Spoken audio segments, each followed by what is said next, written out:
Trump మరొకసారి పిచ్చి వాగుడు మొదలుపెట్టాడు. టారిఫ్లు సున్నాకు తగ్గించేందుకు భారత్ ముందుకొచ్చిందంటూ అబద్ధాలు చెప్పడం మొదలుపెట్టాడు. ఇప్పటికే ఆలస్యం జరిగిపోయిందని, మోదీతో పుతిన్ జిన్పింగ్ భేటీ అయిన కాసేపటికే ట్రంప్ ఈ పోస్ట్ చేసినారు. ముగ్గురిని ఒకే ఫ్రేమ్లో చూసి అమెరికాలో ఒక రకంగా వణుకు మొదలైందా? భారత్ను పెద్దన్నలా చూస్తున్న ఈ ప్రపంచ దేశాలు భారత్ ఎదుగుదలను ఓర్చుకోలేకపోతున్నాడు ట్రంప్.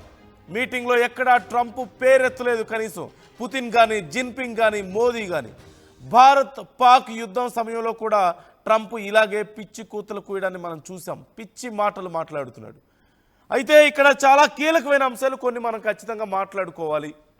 మొదటిది, అసలు ఈ ట్వీట్ ట్రంపే చేశాడా? అలాగే భారత్ నిజంగా ఇలా ప్రకటించిందా? ప్రకటించాల్సిన అవసరం భారత్కి నిజంగా ఉందా? అసలు అమెరికా ఎందుకని, లేదంటే ట్రంప్ ఎందుకని ఇలాంటి స్టేట్మెంట్స్ ఇస్తుంది? అలాగే ఇప్పుడు అసలు ప్రస్తుతం చైనాలో ఉన్నటువంటి పరిస్థితి ఏంటి? ఇలా కొన్ని కీలక అంశాలు మనం చూడాలి. వాటన్నిటికంటే ముందు ఒకసారి ట్రంప్ అసలు ఏం చేశాడు, ఏం పోస్ట్ చేశాడు? ట్రంప్ పేరుతో పోస్ట్ అయినటువంటి పోస్ట్లో ఏముంది అనేది ఒకసారి మనం చూద్దాం. నేను మీకు చదివి వినిపిస్తాను. ఒకసారి కుదిరితే ఒకసారి స్క్రీన్ మీద కూడా చూద్దాం. డొనాల్డ్ ట్రంప్ పేరుతో వచ్చినటువంటి tweet. What few people understand is that we do very little business with India, but they do a tremendous amount of business with US. In other words, they sell us massive amounts of goods, their biggest client, but we sell them very little. Until now, a totally one-sided relationship, and it has been for many decades. The reason is that India has charged us until now such high tariffs, the most of any country, that our businesses are unable to sell into India. It has been totally one-sided disaster. Also, India buys most of its oil and military products from Russia, very little from the US. They have now offered to cut their tariffs to nothing, but it's getting late. They should have done so years ago. Just some simple facts for the people to ponder అంటూ ఆయన చేసినటువంటి tweet మీరు screen మీద కూడా చూస్తున్నారు. Donald Trump చేసినటువంటి tweet, America అధ్యక్షుడు చేసినటువంటి ట్వీట్ మీరు చూశారు ఇప్పటి వరకు. సో సింపుల్గా ఇందులో చెప్తుంది ఒకటే మాట, మా మీద ఇష్టం వచ్చినట్లు టారిఫ్లు వేస్తున్నారు. ప్రపంచంలోనే అత్యంత ఎక్కువగా అమెరికానే భారత్ వస్తువులను కొంటుంది. భారత్ మాతో చాలా బిజినెస్ చేస్తుంది. దాని అర్థం మేము కూడా భారత్తో చేస్తున్నామని కాదు, కేవలం మాకు అమ్మడానికి మాత్రమే భారత్ ఎక్కువ అమ్ముతుంది తప్ప మేము అత్యంత పెద్ద బయర్గా ఉన్నాం భారత్కి. భారత్ మా దగ్గర నుంచి ఏమి కొనట్లేదు, ఎందుకంటే మా మీద టారిఫ్లు ఎక్కువ ఉన్నాయి, ఇంత టారిఫ్లు మా మీద ఎవరు వేయడం లేదు, ఇదంతా వన్ సైడెడ్ బిజినెస్ అని చెప్తూనే అసలు విషయాన్ని కూడా ఇక్కడ కక్కాడు ట్రంప్. అదేంటి అంటే ఆయిల్, గ్యాస్ అవన్నీ కూడా రష్యా దగ్గర నుంచి కొంటున్నారు, మా దగ్గర నుంచి ఏం కొనట్లేదు, వెపన్స్ కానీ, ఆయిల్ కానీ, గ్యాస్ కానీ అనేది ట్రంప్ ఏడుపు ఇక్కడ ముఖ్యంగా. సో ఇక్కడ రెండు రకాల ఏడుపులు మనకు కనిపిస్తున్నాయి. ఒకటి, బిజినెస్ పరంగా చూసుకున్నట్లయితే మా ప్రొడక్ట్స్ ఇండియాలో కొనడం లేదు కానీ ఇండియా ప్రొడక్ట్స్ అన్నీ కూడా అమెరికాకు అమ్ముతున్నారు అనేది ట్రంప్ చెప్తున్న మాట. దీంట్లో ఫ్యాక్ట్ ఉందా? నిజంగా అమెరికాలో మన ప్రొడక్ట్స్కి బిజినెస్ లేకుండా మనం అమ్ముతున్నామా? లేదు కదా. భారతీయులు అనేక మంది ఉన్నారు. అలాగే భారత ప్రొడక్ట్స్కి చాలా పెద్ద డిమాండ్ ఉంది. ఫుడ్ ప్రొడక్ట్స్ దగ్గర నుంచి, బట్టల దగ్గర నుంచి, ఇలా ఎన్నో వస్తువులకి అక్కడ చాలా గొప్ప డిమాండ్ ఉంది. ఇక్కడ మన ఫ్రూట్స్ దగ్గర నుంచి అన్నిటికీ. అలాగే మరి అమెరికాకి సంబంధించినటువంటి ప్రోడక్ట్స్ కూడా భారత్లో లేవా అంటే ఉన్నాయి, కానీ ఏదైనా డిమాండ్ బట్టే ఉంటుంది కదా. ఇది చాలా సింపుల్ ఫ్యాక్ట్ నిజం చెప్పాలంటే. సరే, మరొకటి ఇంకొక ముఖ్యమైన విషయం, మా ఆయిల్ కొనడం లేదు, గ్యాస్ కొనడం లేదు మా దగ్గర నుంచి అంటే అక్కడ అవకాశం లేదు, మొత్తం బయట నుంచి కొంటున్నారు. ఓకే, వెపన్స్ మా దగ్గర నుంచి కొనడం లేదు అని చెప్తున్నారు. వెపన్స్ మొన్న పాకిస్తాన్కి ఇచ్చారు, ఏమైందో మనం చూసాం. భారత్ మీద ఇప్పుడు మనం రష్యా దగ్గర నుంచి తీసుకున్నటువంటి వెపన్స్ కానీ పాకిస్తాన్కి అమెరికా ఇచ్చినటువంటి వెపన్స్ ఎంత గొప్పగా పనిచేస్తున్నాయనేది మనం చూస్తున్నాం. మరోవైపు ఉక్రెయిన్కి అమెరికానే వెపన్స్ సప్లై చేస్తుంది. మరోవైపు అటు రష్యా చేస్తున్నటువంటి యుద్ధాన్ని మనం చూస్తున్నాం. రష్యా ఎంత బలంగా పోరాడగలుగుతుంది ఉక్రెయిన్తో? ఉక్రెయిన్ ఏమన్నా అడ్డుకోగలుగుతుందా రష్యాని? లేదు. సో ఏ రకంగా చూసినా సరే ఏదైనా బెస్ట్ ఆఫరే ఎవరైనా ఎన్నుకుంటారు కదా బిజినెస్లో. మనకి తక్కువ రేట్లో బెస్ట్ ఆఫర్లో బెస్ట్ ప్రొడక్ట్స్ మనకు దొరుకుతున్నప్పుడు, బెస్ట్ వెపన్స్ మనకు దొరుకుతున్నప్పుడు why should we bother about ఇలాంటివన్నీ ఎందుకు మనం ఆలోచించాలి అసలు? అది ఎవరిష్టం వాళ్ళది, ఎవరితో బిజినెస్ చేయాలనేది. సో ఇంతవరకు ఇది ట్వీట్కి సంబంధించి మనం మాట్లాడుకుందాం, షార్ట్గా చెప్తుండే. ఇక అసలు ఈ ట్వీట్ ట్రంప్ చేశాడా లేదా అనేది మనం మాట్లాడుకోవాలి. నిజంగా ట్రంప్ చేశాడా ఈ ట్వీట్ అంటే తెలీదు, ఖచ్చితంగా చెప్పలేము. ట్రంప్ అసలు ఉన్నాడా లేదా అనేది ఎవరికి తెలీదు. ట్రంప్ బయటికి రాలేదు డైరెక్ట్గా, ఒక ప్రెస్ మీట్ పెట్టలేదు కదా 5 రోజుల నుంచి, ఎక్కడ మొహం చూపించలేదు. వైట్ హౌస్ ప్రతినిధి ఒకరు ఇదిగో ట్రంప్ గోల్ఫ్ ఆడుతున్నాడని ఒక ఫోటో రిలీజ్ చేశారు. అది ట్రంప్ది ఇప్పటి ఫోటోనా పాత ఫోటోనా అనేది ఎవరికి తెలియదు. మరి ట్రంప్ ఎందుకు బయటికి రాలేదు నిజంగా బ్రతికి ఉంటే అనే ప్రశ్న ఇక్కడ ఉత్పన్నం అవుతుంది. మరోవైపు జేడీ వాన్స్ అలా ఎందుకు చెప్పాల్సి వచ్చింది సిచ్యువేషన్ అంత క్రిటికల్గా లేకపోతే అనే ప్రశ్న ఇక్కడ ఖచ్చితంగా ఉత్పన్నం అవుతుంది అమెరికా ఉపాధ్యక్షుడు.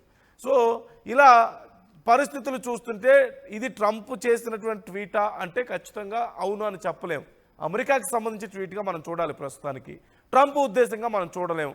మరోవైపు ఈ ట్విట్టర్ హ్యాండిల్స్ అన్నీ కూడా ఎవరెవరో హ్యాండిల్ చేస్తుంటారు. సోషల్ మీడియా టీంలు అనేవి ఉంటాయి ఎవరికైనా సరే, ప్రతిదీ ట్రంప్ కూర్చొని రాయాలనేం లేదు. ముఖ్యమైన నాయకులందరూ ఇప్పుడు మోదీ అయినా సరే, సీఎంలు అయినా సరే, ఎమ్మెల్యేల దగ్గర నుంచి ప్రతి వాళ్ళు కూడా వాళ్ళకంటూ కొన్ని సోషల్ మీడియా టీమ్స్ ఉంటాయి. వాళ్ళు చెప్పిన దాన్ని, ట్రంప్ నాయకులు చెప్పిన దాన్ని వాళ్ళు రాస్తుంటారు, వాళ్ళు పోస్ట్ చేస్తుంటారు వాళ్ళ పేరు మీద. అంతే తప్ప వాళ్ళే కూర్చొని రాయాలని లేదు కదా. సో వాళ్ళ సోషల్ మీడియా టీంతో ఏదైనా అమెరికా పోస్ట్ చేసి ఉండొచ్చేమో అనేది ఒక అభిప్రాయం ఇక్కడ. సో ట్రంప్ ఉన్నాడా లేదా అనేది ఎవరికి తెలియదు కాబట్టి, ట్రంప్ ఉన్నాడని కన్ఫర్మ్ అయ్యే వరకు మనం నమ్మలేం కాబట్టి, ట్రంప్కి సంబంధించిన ఒక ఫోటో కూడా రియల్ ఫోటో బయటకు వచ్చిందని ఎక్కడా గ్యారంటీ లేదు కాబట్టి, ఇంత పెద్ద జరుగుతుంటే, ఒక అమెరికా అధ్యక్షుడు చనిపోయాడని చెప్పేసి ఇంత పెద్ద చర్చ జరుగుతుంటే అమెరికా దీనికి సంబంధించి అఫీషియల్గా ప్రకటించాల. వైట్ హౌస్ ప్రతినిధి ఒకరు దీనికి సంబంధించి ఒక పోస్ట్ పెట్టారే తప్ప గవర్నమెంట్ నుంచి రియాక్షన్ ఎందుకు రావడం లేదు? అసలు ట్రంపే ఇంతసేపు ఆపుకోలేడు కదా. ట్రంప్ అంత ఆవేశం ట్రంప్కి ఆగదు కదా, అంత ఓపిక ఉండదు కదా. చిన్న విషయాలకే ప్రెస్ మీట్లు పెట్టేసి రోజు ప్రెస్ ముందు కనపడి రోజు తనని తాను ప్రపంచానికి చూపించుకోకపోతే ట్రంప్కి నిద్ర పట్టదు కదా. అలాంటి ట్రంప్ బయటికి కనిపించకుండా 5 రోజులు అయిపోయింది, ఇప్పటికీ ఎక్కడా పోస్ట్ లేవు. ఒక ట్వీట్ వచ్చింది, అది కూడా ట్రంప్ చేసే పరిస్థితి కాదు కదా. సో ఇదొక అంశం. రెండోది, చేస్తున్నటువంటి ఆ ట్వీట్ నిజమేంత అంటే నిజంగా భారత్ ప్రకటించిందా మేము టారిఫ్స్ తగ్గిస్తున్నాం టు నథింగ్ అంటున్నాడు. నథింగ్ అంటే జీరోకి, ఆల్మోస్ట్ జీరోకి టారిఫ్స్ వెళ్తున్నాయా? భారత్ టారిఫ్స్ని అమెరికా మీద ఎత్తేస్తుంది అసలు పూర్తిగా అంటే భారత్ అమెరికా మీద ఉన్నటువంటి టారిఫ్స్ని పూర్తిగా ఎత్తేసి భారత్ మార్కెట్ని భారతే నాశనం చేసుకుంటుందన్న ట్రంప్ ఉద్దేశం. అసలు టారిఫ్స్ వేయకుండా బిజినెస్ ఎవరైనా చేస్తారా? ఫ్రీగా అమ్ముకోండి వస్తువులు మా దేశంలో అని చెప్పి చెప్తారా? ఇంతకంటే తెలివి తక్కువ ఆలోచన ఏ దేశమైనా చేస్తుందా అసలు? ఇలాంటి ఒక వాదన, ఇలాంటి ఒక మాట ట్రంప్ చెప్తున్నాడంటే దానికి అసలు అర్థం ఉందా ఇక్కడెక్కడైనా? ఖచ్చితంగా ఇదంతా అబద్ధం, ఇది కేవలం విష ప్రచారం, ఫేక్ న్యూస్. భారత్ ఎక్కడా దీనికి సంబంధించి ఇప్పటి వరకు ప్రకటించలేదు, ప్రకటించాల్సిన అవసరం లేదు. భారత్ అంత తెలివి తక్కువ పని చేయదు. ట్రంప్ ఇలా ఎందుకు చేస్తున్నాడు మరి? ఉండబట్టలేకపోతున్నాడు, షుగర్ పేషెంట్ లాగా అయిపోయాడు ఒక మాటలో చెప్పాలంటే. ఆగలేకపోతున్నాడు ట్రంప్. ఇప్పుడు ఓవైపు పుతిన్, మోదీ అలాగే జిన్పింగ్ కలిసి అక్కడ కనపడుతుంటే ఫ్రేమ్లో ట్రంప్కి చెమటలు పడుతున్నాయి, అమెరికాకి చెమటలు పడుతున్నాయి. ఇప్పటికీ అమెరికా మనం చూస్తున్నాం పాత ఫ్రెండ్షిప్ని మళ్ళీ తెర మీదకి తీసుకొచ్చే ప్రయత్నం చేస్తుంది. ఇప్పుడు ట్రంపే అసలు చెడగొట్టాడు కాబట్టి భారత్తో ఉన్నటువంటి ఇవన్నీ కూడా ట్రంప్ నిర్ణయాలే కాబట్టి, ఒకవేళ ట్రంప్ పోస్ట్ చేయకపోయినా ట్రంప్ పేరుతో అమెరికా కనుక పోస్ట్ చేస్తే భారత్ అమెరికా మధ్య ఉన్నటువంటి సంబంధాలు మెరుగవుతాయనే ఆలోచనలో ఒకవేళ అమెరికా ఏదైనా ఉందా? అందుకే ట్రంప్ పేరుతో ఈ పోస్ట్ని చేశారా అనేది ఇక్కడ వస్తున్నటువంటి మరొక ఆలోచనగా మనం చూస్తున్నాం. మరోవైపు అసలు ఓవరాల్గా సినారియో ఎలా ఉందనేది చూస్తే, ఓవైపు అక్కడ మోదీ సెంటర్ ఆఫ్ అట్రాక్షన్గా ఉన్నారు చైనాలో. ప్రపంచ దేశాలన్నీ మోదీ వైపు చూస్తున్నాయి.